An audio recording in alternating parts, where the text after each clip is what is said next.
Emotional intelligence.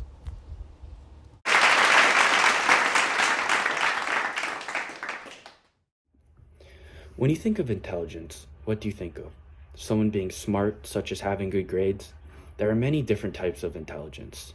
Emotional intelligence is the most important kind of intelligence. There are 4 skills to emotional intelligence: self-awareness, social awareness, self-management, and relationship management. Self-awareness is being aware of your emotional state while recognizing how your behavior impacts people around you. There are many different things that I've accomplished in my life that I'm extremely proud of. There are 3 accomplishments that stick out from the others. My first major accomplishment is catching a salmon when I went fishing a couple years back. My grandpa was a salmon fisherman and he has passed away, and I will never be able to go fishing with him. I really wanted to catch a salmon because they are fun to catch and in honor of my grandpa.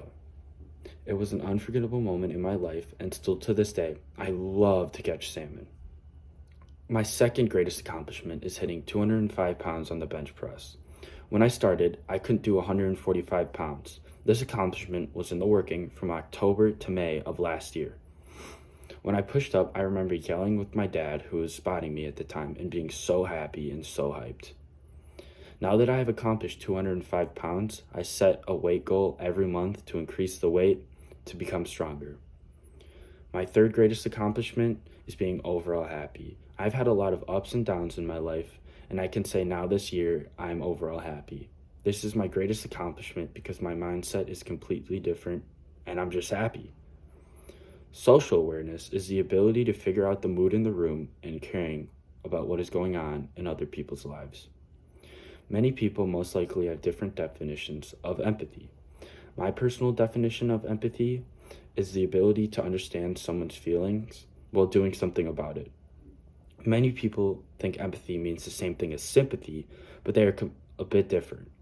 Empathy is physical acts such as how much compassion and understanding you give to someone, while sympathy is feeling pity or sad for someone. An example of empathy is talking to someone, being like, we can talk about what's going on, or say like you can talk to them about something. While sympathy is saying, I hope you get better, or sorry for your loss, just not being there for them. Self-management is the ability to have self-control and striving towards goals, even though there might be obstacles. A time I had a hard time using self-control was a couple weeks ago. I had to take my sister to work and she got me there an hour early. It was on accident, but I was extremely frustrated. I was just going to drop her off and leave because I had other things to do. Keep in mind, I was just following directions of my sister, which is hard to do in the first place. My sister then proceeded to call my dad, and my dad made me wait 30 minutes at her work. I was extremely frustrated and didn't speak to my sister for the rest of the night. I also said something to her that I should not have said to her. I was frustrated with my dad because he made me stay a half an hour, but I understand that he was trying to make the situation good for both of us by not having me stay there a whole hour. I was frustrated with him, but I realized I could not have an attitude with him. Otherwise, it wouldn't have ended well. I didn't use self-control because of what I said to my sister. Next time in that situation, I will be using self-control, and I can guarantee you that the entire situation that happened last week won't be half as bad. Relationship management is the ability to get along with others and being conscious of other people's feelings. Someone I consider an extremely strong leader is my dad. My dad made me the person who I am today. My personality is very similar to his because he's led me to be the person I am today. I would say he's the leader in my family, but not in a bad way. He has a full-time job and does the majority of the housework, something a leader would do.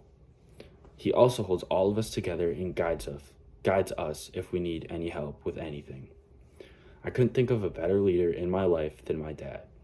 He has led me to be the person who I am today and will continue to guide me until he's unable to anymore. In conclusion, I have a good amount of work to do in order to become emotionally excellent. In order to become emotionally excellent, I need to practice self-awareness, social awareness, self-management, and relationship management. Thank you.